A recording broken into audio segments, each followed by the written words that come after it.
Think about what you did 3 Tuesdays ago, not last Tuesday. The one before that. You probably cannot. And if you try hard enough, you might pull up one moment, a meal, a conversation, something that almost happened. But the rest of that day is simply gone. 14 or 15 waking hours, vanished. Now think about being 7 years old. You might have 3 memories from that entire year. Out of 365 days, your brain kept maybe a handful of scenes. And here is the strange part.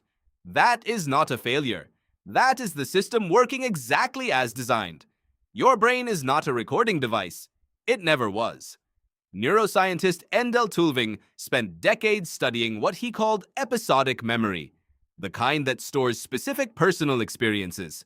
What he found changed everything. Memory, Tulving argued, is not storage. It is reconstruction. Every time you remember something, you are not playing back a file. You are rebuilding it from fragments, filling in gaps, assembling a version of the past that feels real but is partly invented.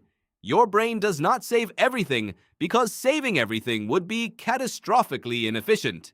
Every second of your day, your senses pull in enormous amounts of raw information. If your brain stored all of it, it would be overwhelmed within days. So it filters, aggressively. The hippocampus, buried deep in the brain, acts as the gatekeeper. It decides what gets consolidated into long-term memory and what gets discarded overnight. And it does not make those decisions based on what you think is important. It asks one question: was there emotion here? Novelty? A threat? Something that broke the pattern? A Tuesday where nothing unusual happened does not make it through that filter. Psychologist David Rubin at Duke University found a pattern he called the reminiscence bump. People remember a disproportionate number of events from between ages 15 and 25, not because those years were objectively more important, but because almost everything was new.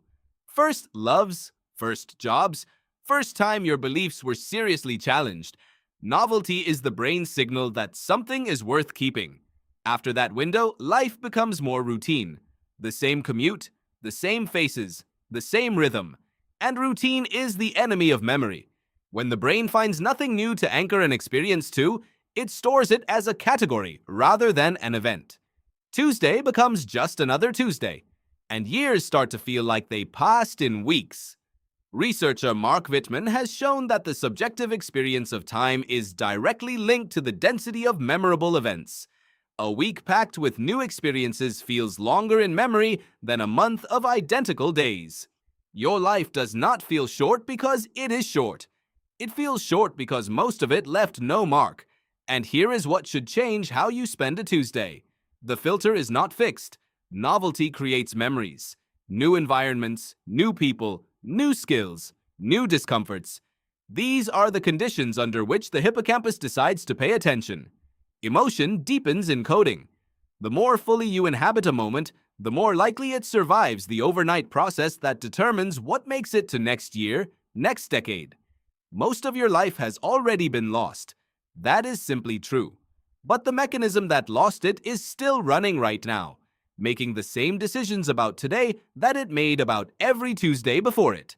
Think about what you did 3 Tuesdays ago. You cannot. But 3 Tuesdays from now, you will not be able to remember today either. Unless something happens today that breaks the pattern. The filter is always on. The only question is what you put through it.